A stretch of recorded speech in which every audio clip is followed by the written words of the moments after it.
The broken wanderer, the crimson dust swirled around Zara's boots as she stepped through the abandoned settlement. Her scanner beeped softly, detecting traces of valuable metals in the debris. Another ghost town, on another forgotten world, left behind when the Great Wars ended and the aliens retreated to their core systems. She pulled her weathered jacket tighter against the alien wind that carried strange, sweet scents from unknown flowers. Zara had been scavenging these ruins for 3 years now. Ever since Earth's colonial expansion program collapsed, most humans had returned home, but she preferred the silence of empty worlds to the crowded desperation of overpopulated planets. Here among the skeletal remains of alien architecture, she could think clearly and work in peace. Her scanner's pitch changed suddenly, indicating something unusual ahead. She moved cautiously between the twisted metal spires that had once been homes or shops. The readings grew stronger as she approached what looked like a medical facility, its blue-green walls still intact despite years of neglect. Inside, she found him. The alien lay crumpled against a wall, his pale silver skin marked with deep purple, wounds that leaked a luminous fluid. His breathing was shallow and labored. Zara had seen his species before in trading posts. Tall and elegant, with delicate features and large, dark eyes that seemed to hold ancient wisdom. This one appeared young, though it was hard to tell with aliens. She knelt beside him, her heart racing. Every instinct told her to leave, to pretend she had never seen him. Relations between humans and his people, the Nethes, were tense at best. They considered humans primitive and dangerous, while humans viewed them as arrogant and cold. She looked into his half-open eyes. She saw something that transcended species. Pain and desperate hope. The alien tried to speak, his voice a whisper of melodic tones she couldn't understand. His hand moved weakly toward a small device on his belt. Zara carefully retrieved it, and the device projected glowing symbols in the air. Slowly, the symbols shifted and reformed until they resembled human letters. "Please," the message read. "They cast me out. I am dying." Zara stared at the words, then at the alien's face. His large eyes held intelligence in something else, a gentleness that surprised her. She had always heard that Nethes were emotionally distant, but this one seemed achingly vulnerable. "Who cast you out?" she asked, knowing he probably couldn't. "Understand." The device flickered again. "My own people. I treated lesser species. They called me contaminated."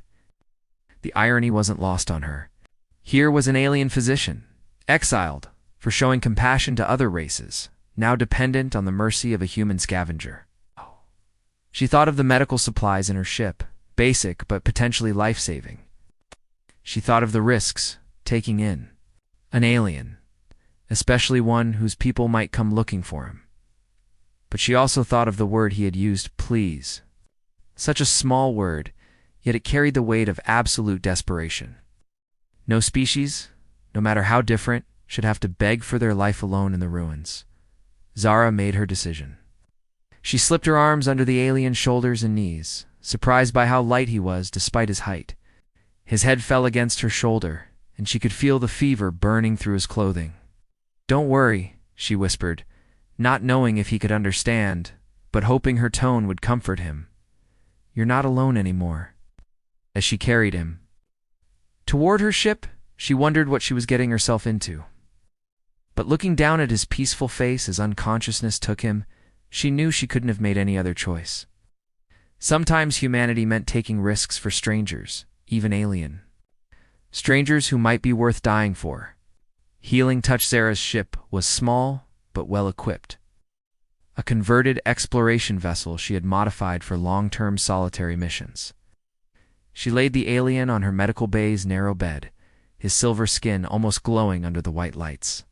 His wounds were worse than she had initially thought. Deep lacerations that seemed to pulse with their own rhythm. She activated her translation interface, a more sophisticated version of his device. Within minutes, it had analyzed his earlier communications and begun building a language bridge between them. When his eyes fluttered open, she was ready. "I am Zara," she said slowly, watching as her words appeared as glowing symbols above the translator. "You are safe." He studied her face with those remarkable dark eyes before responding. The translator converted his melodic voice into text. I am Keth. Why did you help me? The question was simple, but she sensed layers of meaning beneath it. Because you needed help, she replied. That's enough reason. Keth's expression shifted, showing something like wonder. Your species continues to surprise mine, he believed. Humans incapable of such. Selflessness toward strangers.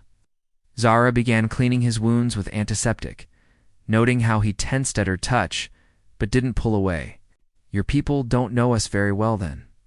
What happened to you? As she worked, Keth told his story. He had been a respected physician on his homeworld, specializing in treating rare diseases. But when he began accepting patients from other species, including humans, his medical council declared him mentally unstable. They believed exposure to inferior beings had contaminated his mind. He said I was becoming too emotional, he explained, wincing as she applied healing gel to a particularly deep cut, that I was losing my Nethi's clarity and becoming primitive? Primitive? Zara raised an eyebrow, her hands pausing in their work. Like humans, he added softly, then seemed to realize how that sounded.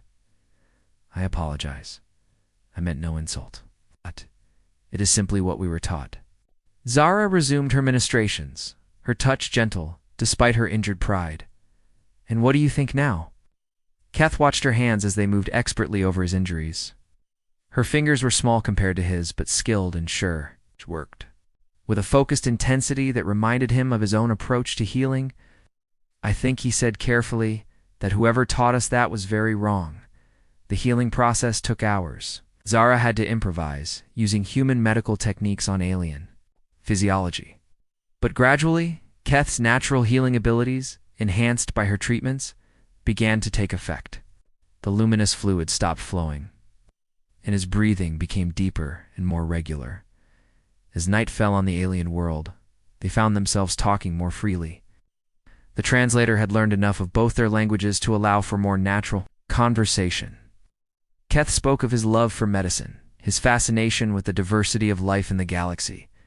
Zara shared stories of her adventures, the wonders she had discovered in abandoned places. You are not what I expected of a human, Keth admitted, as Zara checked his bandages one final time.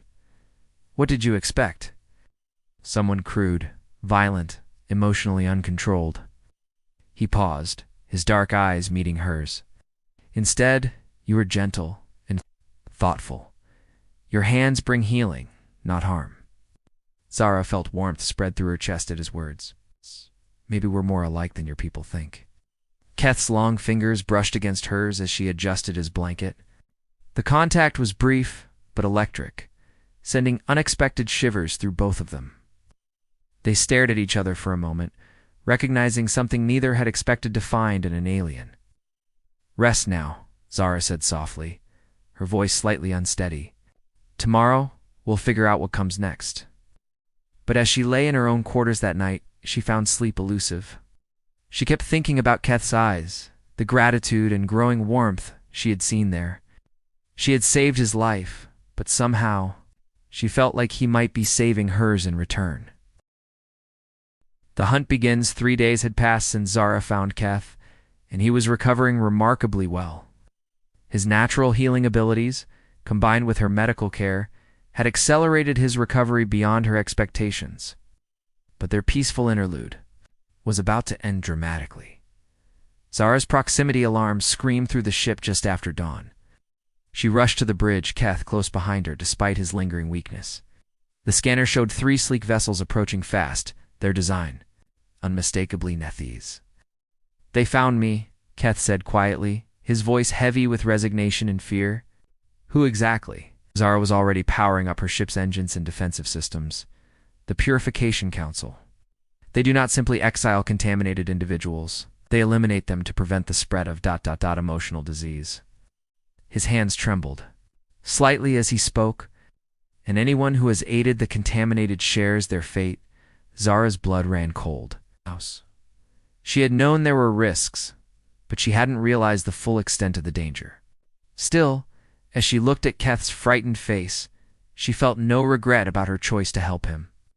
Then we run, she said simply, her fingers flying over the controls. Her ship lifted off just as the first energy blast scorched the ground where they had been resting. Zara pushed the engines hard, weaving between the twisted spires of the ruined city.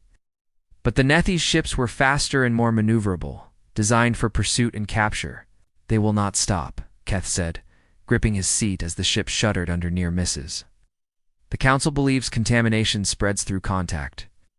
By touching me, healing me, you have become infected in their eyes." "Infected with what exactly?" Zara demanded, pulling the ship into a steep climb toward the planet's mountainous region. "Compassion, love, the ability to care for beings unlike yourself." Keth's voice was bitter. "Everything they fear most about your species." The irony might have been funny under different circumstances. Instead, Zara focused on survival, pushing her ship toward a network of deep canyons she had mapped during her scavenging runs. She could lose their pursuers in the maze-like passages. They might have a chance. Energy beams lanced past the cockpit as they dove into the canyon system. The walls were narrow, barely wide enough for her ship to pass. Behind them, the larger Nethi's vessels had to slow down, unable to maneuver as freely in the confined space. There, Keth pointed to a barely visible opening in the canyon wall. "Can your ship fit?" Zara didn't answer, simply angling toward the gap. The ship scraped against ancient stone as they squeezed through, emerging into a hidden valley she had never seen before. At its center stood the ruins of what looked like a temple, its crystalline spires catching the alien sun. They sat down in the shadow of the temple. Zara quickly activated her ship's stealth systems. The pursuing vessels flew past the hidden entrance, their scanners unable to penetrate the valley's natural interference from the crystalline formations. "We're safe, for now," Zara said, slumping back in her chair. Keth reached out tentatively, his long fingers covering her hand. "I am sorry. It's my fault. You should leave me here and go." Zara turned her hand palm up, intertwining their fingers. The difference in their skin tones was striking, her warm tan against his pale silver. But their hands fit together perfectly. "I'm not leaving you. We're in this together now." Something shifted in Keth's dark eyes, a warmth that had nothing to do with gratitude. "Together," he repeated softly, as if testing the word. The temple ruins offered shelter and concealment. But as they explored the ancient structure, they discovered something more valuable than hiding places. The walls were covered in inscriptions, showing different species working together, healing each other, living in harmony. "This place is old," Keth said, running his fingers over the carved symbols. "From before the great divisions when our peoples knew each other." Standing close together in the temple's soft light, surrounded by images of unity and cooperation, Zara felt the walls between their species crumbling. When Keth turned toward her, she didn't step away.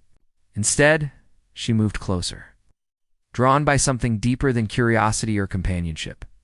Their first kiss was tentative, a gentle exploration of the impossible. But as their lips met, both felt something ignite, a connection that transcended biology. In culture, they were no longer just human and Nethys, predator and prey, rescuer and rescued. They were simply two souls who had found each other in the darkness. The hidden valley became their sanctuary, a place where the outside world's prejudices and dangers couldn't reach them. For 5 days, they lived among the temple ruins, exploring both the ancient mysteries of the place and the growing connection between them. Keth had regained most of his strength, and with it came a new confidence. He moved through the temple chambers with graceful purpose. Translating the wall inscriptions and sharing their stories with Zara, she found herself captivated not just by the historical revelations, but by the passionate way he spoke about the ancient unity between their species. "Your ancestors and mine were close once," he explained, as they sat together in what had once been the temple's central garden. Alien flowers still bloomed there, their petals shimmering with inner light. Shared knowledge, art, even love. Love? Zara looked up from the star charts she had been studying, meeting his eyes across the small fire they had built. The inscriptions speak of bonding ceremonies between species, unions blessed by the temple priests. Keth's voice was carefully neutral, but she could see the question in his dark eyes. The space between them seemed to hum with unspoken possibilities. Over the past days, their casual touches had become more frequent, more lingering. When he helped her climb over fallen stones, when she tended to his fading wounds, when they sat close together planning their next move, the air between them crackled with growing desire. The council would consider such bonds the ultimate contamination. Keth continued softly. Zara set aside her charts and moved closer to him. The firelight played across his silver skin, highlighting the elegant planes of his face.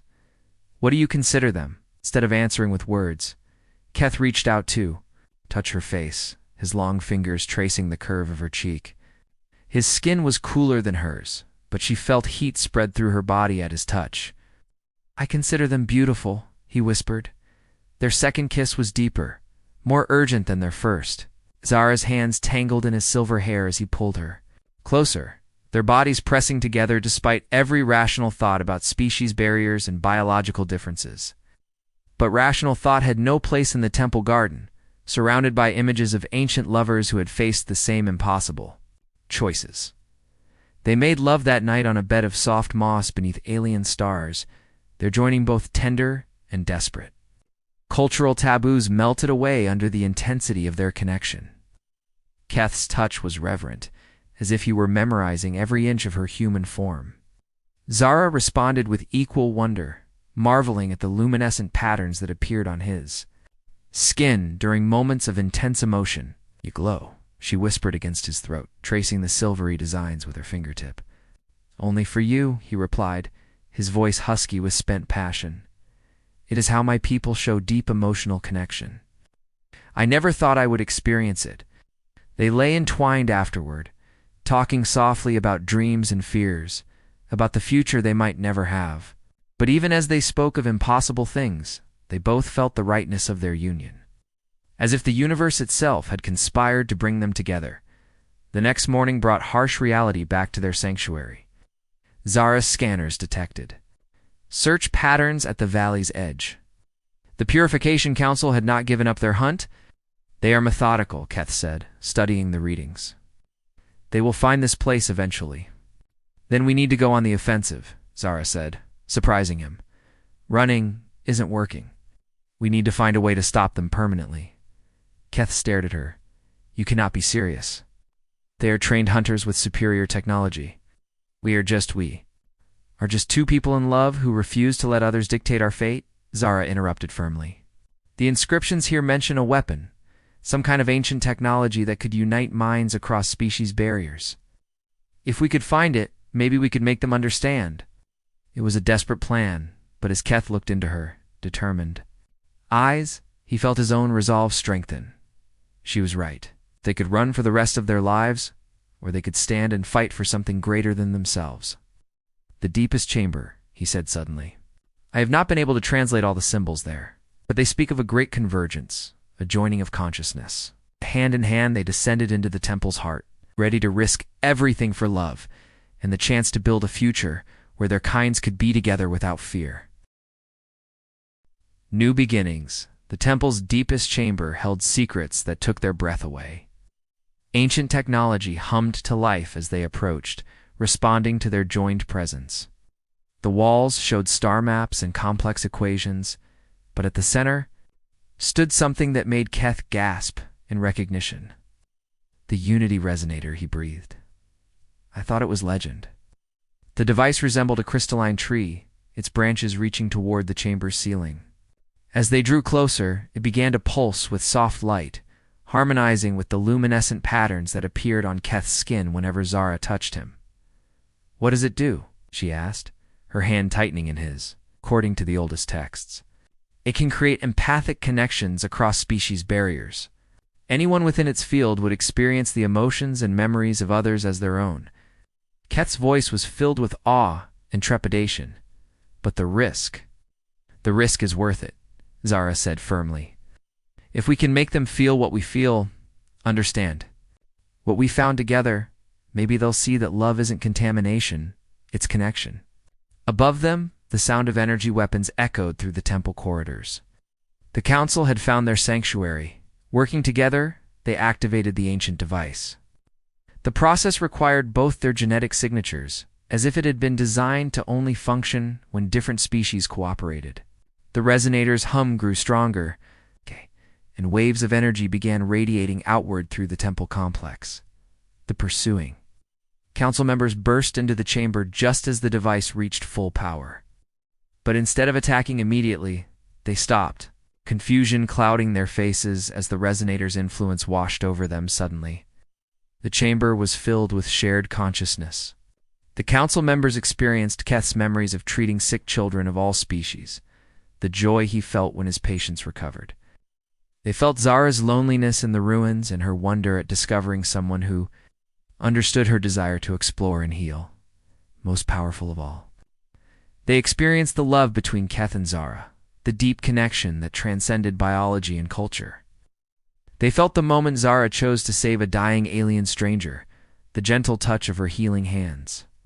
They experienced Keth's wonder at finding acceptance and understanding in a human heart. The lead council member, stern female named Vex, staggered under the emotional onslaught. Her weapon clattered to the floor as she experienced firsthand what she had been trying to destroy. "This is what you call contamination?" she gasped, tears streaming down her silver cheeks. This is beautiful." The resonator's influence spread beyond the temple, touching every Nethys in the search fleet above. One by one, they experienced the truth about interspecies connection, feeling the fear and hope, the tenderness and passion that bound different peoples together. When the energy field finally faded, the chamber was silent, except for quiet weeping. The council members knelt before the device, overwhelmed by their first true experience of empathy and connection. "Forgive us," Vex whispered to Keth and Zara. "We were blind. We let fear guide us instead of wisdom." What followed was not punishment, but transformation. Word of the Unity Resonator spread throughout Nethys space and beyond. Scientists and philosophers came to study the ancient technology. But more importantly, they came to learn about the connections it revealed. Keth and Zara became ambassadors of a new understanding, traveling between worlds to share their story and help establish the first interspecies colonies in generations. They married in a ceremony that blended human and Nethys traditions, their union blessed by representatives of dozens of different species. Years later, they stood together in the garden of their new home, watching their adopted children play. They had become a family to orphans and outcasts of many species, proving that love and acceptance could create bonds stronger than blood. "Do you ever regret it?" Keth asked, his arm around Zara's waist as they watched a human child teach a young Nethys how to throw a ball. "It's giving up your life as a scavenger for all this chaos." Zara leaned into his embrace, still marveling at the luminous patterns that appeared on his skin whenever he held her. "Never," she said firmly. "I used to search through ruins for valuable things. Now I've found the most valuable thing of all." "What is that?" She turned in his arms, her eyes bright with love and mischief. "You, obviously, though the family we've built together is a pretty close second." As the alien suns set over their peaceful valley, painting the sky in shades of gold and purple, Keth and Zara knew they had found something worth more than all the treasures in the galaxy. They had found each other, and in doing so, had helped their species find a path toward understanding and unity.